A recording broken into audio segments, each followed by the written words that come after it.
Hello friends, உங்கள் எல்லாருக்கும் அன்பான வணக்கம். இன்னைக்கு நம்ம சம்மர் ஸ்பெஷல் ரெசிபி ஒன்னு பார்க்க போறோங்க. கேரட் ஜூஸ் எப்படி செய்யறதுன்னு பார்க்கலாம் வாங்க. இன்னைக்கு நம்ம கேரட் ஜூஸ் செய்யறதுக்காக 4 பெரிய கேரட்டை தோல் நீக்கி கட் பண்ணி வச்சிருக்கோங்க. இன்னைக்கு நான் டெல்லி கேரட் யூஸ் பண்றேங்க. இதுக்கு பதிலா சாதாரண கேரட்டும் யூஸ் பண்ணிக்கலாம். இது கூட 1/2 இன்ச் அளவுக்கு இஞ்சியை தோல் நீக்கி கட் பண்ணி வச்சிருக்கோம், அதை சேர்த்துக்கலாங்க. 2 கப் ஜூஸ்க்கு 1/2 இன்ச் அளவுக்கு போதுங்க. இஞ்சி அதிகமா போட வேண்டாம், டேஸ்ட் மாறிடும்.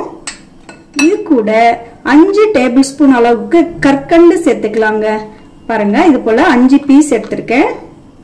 நான் இன்னைக்கு சாதாரண கற்கண்டு தாங்க எடுத்திருக்கேன். இதுக்கு பதிலா பனங்கற்கண்டும் நல்லா இருக்கும். இது கூட ஒரே ஒரு சிட்டிகை அளவுக்கு உப்பு சேர்த்துக்கலாங்க. நம்ம 2 கப் அளவுக்கு கேரட் ஜூஸ் வேணும் அப்படின்னா 1/2 கப் அளவுக்கு மட்டும் தண்ணி சேர்த்து நல்லா நைஸா அரைச்சு எடுத்துக்கலாங்க. இப்போ இதை நல்லா நைஸா அரைச்சு எடுத்துக்கலாம். பாருங்க, கேரட்டை நல்லா சில் வாட்டர் போட்டு நைஸா அரைச்சு எடுத்துட்டோம். இப்போ இதை ஃபில்டர் பண்ணி எடுத்துக்கலாங்க. பாருங்க, கேரட் ஜூஸ் நல்லா ஃபில்டர் பண்ணி எடுத்துட்டோம். இப்போ இது கூட 1/4 டீஸ்பூன் அளவுக்கு மட்டும் லெமன் ஜூஸ் பிழிஞ்சு விட்டுக்கலாங்க. சும்மா லைட்டா பிழிஞ்சு விட்டுக்கலாம்.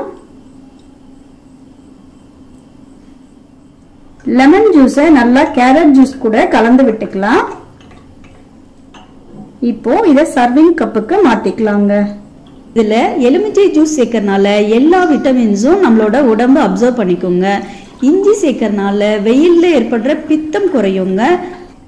இப்போ இதுக்கு மேல 2 ஐஸ் கியூப்ஸ் போட்டுக்கலாம்.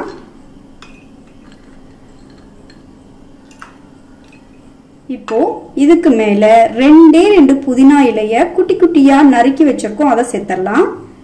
புதினா இலைகள் சேர்க்கறதுனால இந்த வெயிலுக்கு நல்ல ரெஃப்ரெஷிங்கா இருக்குங்க. அவ்வளவுதாங்க, நம்மளோட டேஸ்டியான கேரட் ஜூஸ் ரெடி.